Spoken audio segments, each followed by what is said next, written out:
السلام عليكم ورحمة الله تعالى وبركاته. أعوذ بالله من الشيطان الرجيم. بسم الله الرحمن الرحيم. சூரா அல் பக்ரா 178வது ஆயத்திலிருந்து அல்லாஹ் சட்டத்திட்டங்களை அடியார்களுக்கு விளக்குகின்றான். நம்பிக்கையாளர்களே, கொலை செய்யப்பட்டவர்களுக்காக பழி வாங்குவது உங்கள் மீது கடமையாக்கப்பட்டுள்ளது. ஆகவே கொலை செய்யப்பட்டவன் சுதந்திரமான நபராக இருந்தான். அவனை கொலை செய்த சுதந்திரமானவனே கொலை செய்ய வேண்டும். கொலை செய்யப்பட்டவன் அடிமையின் இருந்தால் அவனை கொலை செய்த அந்த அடிமையே கொலை செய்யப்பட்டவள். பெண்ணாயின் கொலை செய்த அந்த பெண்ணையே நீங்கள் கொலை செய்திடுங்கள். ஆயினும் பழிவாங்கும் விஷயத்தில் ஒரு சிறிதனும் அக்கொலையுடன் சகோதராமல் மன்னிக்கப்பட்டு விட்டால் மிக்க கண்ணியமான முறையை பின்பற்றி அவனை கொலை செய்யாது விட்டுவிட வேண்டும். அதை பாருங்க, என்ன சட்டம் அப்படின்னு கேட்டால், இப்போ சுதந்திரம் அந்த காலத்தில் அடிமை முறை இருந்துச்சு, சாசன காலகட்டத்தில் இருந்துச்சு.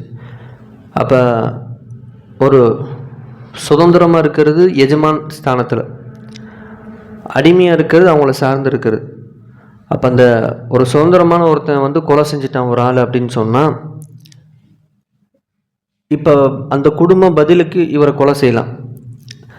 ஆனால் இந்த நபர் என்ன செஞ்சிடக்கூடாது, என்ன கொலை செய்யாதீங்க, என் வீட்டு அடிமையை கொலை செய்யுங்க அப்படின்னு கொண்டு போய் விட்டுறக்கூடாது. அதுதான் சட்டம். அப்போ ஒரு சுதந்திரமான ஒருத்தன் சுதந்திரமான நபரை கொலை செஞ்சிட்டான்னா சுதந்திரமான இவனை தான் நீங்கள் பழி வாங்கணும்.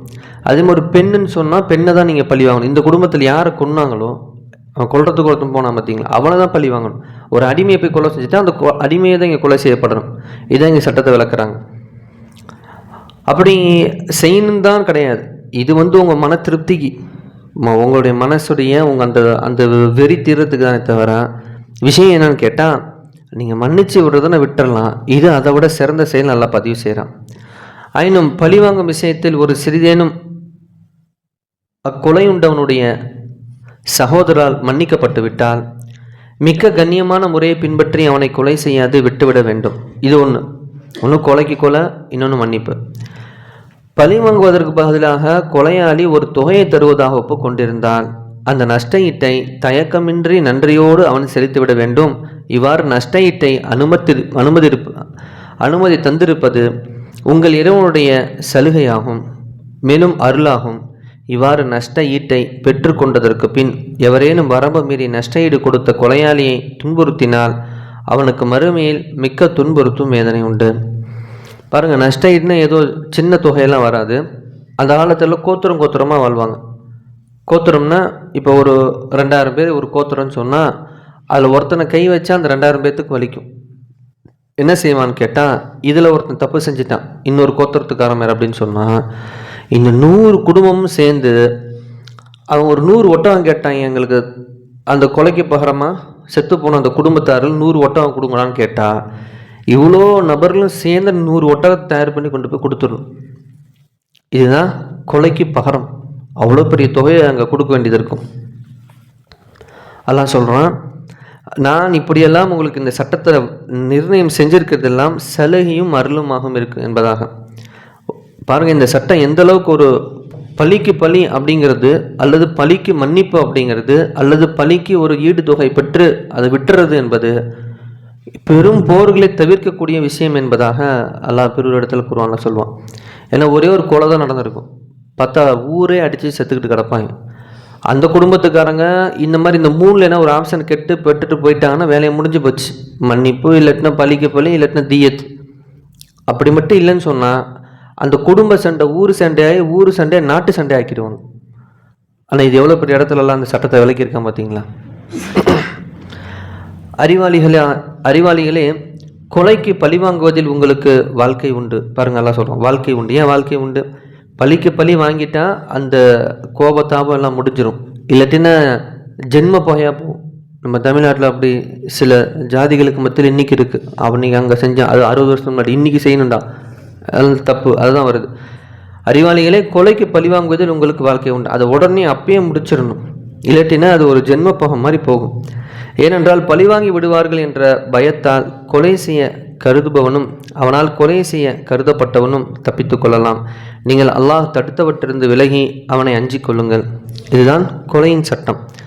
நம்பிக்கையாளர்களே, உங்களில் எவருக்கும் மரணம் சமீபித்து அவர் பொருளை விட்டுவிட்டு இறப்பவராகவும் இருந்தால் அவர் தன் தாய் தந்தைக்கு உறவினர்களுக்கும் நியாயமான முறைப்படி பொருள் சேர்வதற்கான மரண சாசனம் கூற விதிக்கப்பட்டிருக்கிறது.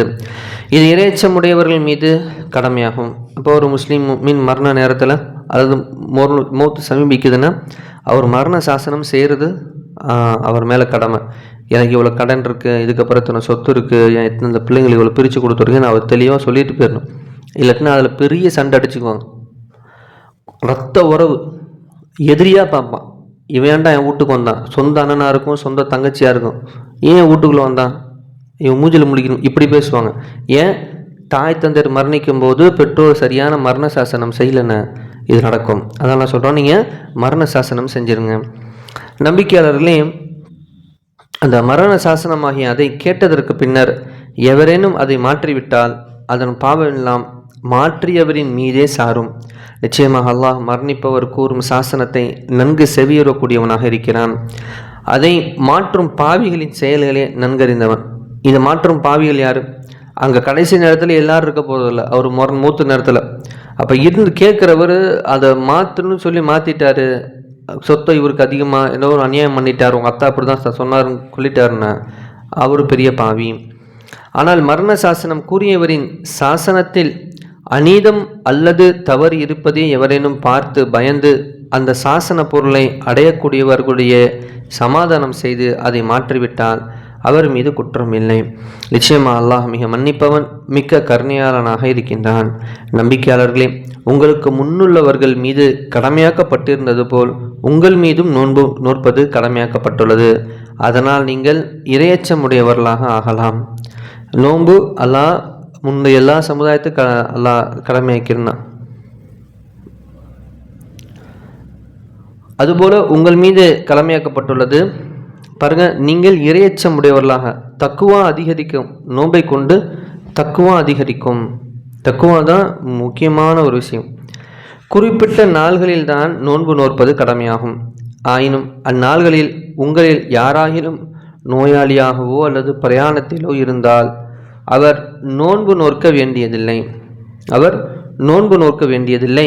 அதை ரமலான் அல்லாத மற்ற நாள்களில் கணக்கிட்டு நோற்றுவிடவும் தவிர ஏதாவது ஒரு காரணத்தினால் நோன்பு நோற்க சிரமப்படுவார்கள் அதற்கு பரிகாரமாக ஓர் ஏழைக்கு உணவளிப்பது கடமையாகும். ரமலான் நோன்பை விட்டுட்டோம்னா ஓர் ஏழைக்கு உணவளிப்பது கடமையாகும். எவரேன் நன்மையை நாடி பரிகாரத்திற்கு அளவை விட அதிகமாக தானம் செய்தால் அது அவருக்கே நன்மை. ஆயினும் பரிகாரமாக தானம் கொடுப்பதை விட நோன்பின் நன்மையை நீங்கள் அறிந்தவர்களாக இருந்தால் நோன்பு நோற்பதே உங்களுக்கு சிறந்தது என்பதை தெரிந்து கொள்வீர்கள். பாருங்கள், நோன்பை விட்டுட்டோம்னா சட்டம் கடுமையாக இருக்குது. ஒரு நோன்பை விட்டால் 60 நோன்பு வச்சாலும் அந்த ஃபர்ல் நோன்புக்கு நன்மை ஈடாகாது. அப்படி முடியல, அப்படியும் நோன்பும் அப்படி 60 நாள் நோன்பு வச்சுருவாரா, இவர் ஒரு நாள் நோன்பு வைக்கிறதே இவருக்கு சிரமமாகி போச்சு. எங்கே 60 நாள் வைப்பார்? அப்போ அப்படி சிரமமாக இருக்குன்னா 70 பேத்துக்கு சாப்பாடு வாங்கி கொடுக்கணும். 70 பேத்துக்கு சாப்பாடு வாங்கி கொடுக்கணும். இந்த மாதிரியான சட்டங்கள் இந்த ஆயத்துடைய தஃப்சீர் எடுத்து பார்த்தோன்னா ஃபுல்லாக நோன்புடைய சட்டத்தை தான் ஃபுல்லாக விளக்கியிருப்பாங்க. அப்புறம் இந்த பேஜில் நம்ம எத்தனை விஷயம் கிடச்சிருச்சு பாருங்கண்ணே. இப்போ ஒரு கொலையாளி சம்மந்தப்பட்ட சட்டம், பழிக்கு பழி தீயத்து வாங்கிறது அந்த சம்மந்தப்பட்ட சட்டம், மரண சாசனம், அடுத்த நோன்பு பற்றி எல்லாம் விளக்குறான். இதுக்கு மேலே என்ன விளக்கிட்டுன்னா யூத நசாராக்களுடைய சூழ்ச்சிகள், அவங்கள்ட்ட ஏற்பட்ட பிரச்சனைகள், அதுக்கு முன்பாடி அல்லாஹ் ஆதம் நபியும் இந்த உலகத்துக்கு நாம் தோற்றுவிக்க அனுபவிக்கப்பட்ட விஷயத்தையும் அல்லாஹ் விளக்கியிருப்பான். அப்புறமே இந்த யூதரை பற்றி பேசிட்டு அல்லாஹ் இப்ராஹிம் நபி பற்றி பேசினா, நல்லவர்களை பற்றி பேசிட்டு தன்னை பற்றி அல்லாஹ் பேசுகிறான். நான் யார், நான் என்ன செஞ்சேன் உங்களுக்கு, அடுத்து அல்லாஹ் என்னுடைய மார்க்கம் என்ன, அந்த சட்டத்திட்டங்கள் என்ன அல்லாஹ் விளக்குகிறான். அருமையானவர்களே, இதெல்லாம் ஒவ்வொன்றும் சட்டம். ஏன்னா மனுஷன் பழகிறான், புலங்குறான், பேசுகிறான், வரான், போகிறான்னா அப்புறம் மனுஷனுக்கு தேவை இருக்குல்ல, அங்கே சைட்டாக இருக்கானே, குழப்பி விட்டுருவானே. அப்போ அந்த குழப்பத்தில் தீர்வுகள்லாம் இதுதான் தீர்வு. அப்போ அப்படி ஸ்டெப் பை ஸ்டெப்பாக வருது பார்த்தீங்களா. இது அல்லாஹ் கூறியது. இதில் மட்டும்தான் இன்னைக்கு என்னது தீர்வு இருக்குதே தவிர மற்ற இதுலையுமே கிடையாது. சில மீதம் உள்ளதை நாளைக்கு படிக்கலாம். சுப்ஹானல்லாஹி பிஹம்திஹி சுப்ஹானக்கல்லாஹும்ம பிஹம்திக அஷ்ஹது அல்லா இலாஹா இல்லா அன்த அஸ்தக்ஃபிருக வ அத்தூபு இலைக். அமின் ஹைரி சுப்ஹான ரப்பிக ரப்பில் இஸ்ஸத்தி அம்மா யசிஃபூன் வ ஸலாமுன் அலல் முர்ஸலீன் வல்ஹம்துலில்லாஹி ரப்பில் ஆலமீன். ஸல்லல்லாஹு அலா முஹம்மது ஸல்லல்லாஹு அலைஹி வஸல்லம். ஸல்லல்லாஹு அலா முஹம்மது ஸல்லல்லாஹு அலைஹி வஸல்லம். ஸல்லல்லாஹு அலா முஹம்மது யா ரப்பி ஸல்லி அலைஹி வஸல்லிம். அஸ்ஸலாமு அலைக்கும் வரஹ்மத்துல்லாஹி தஆலா வபரகாத்துஹு.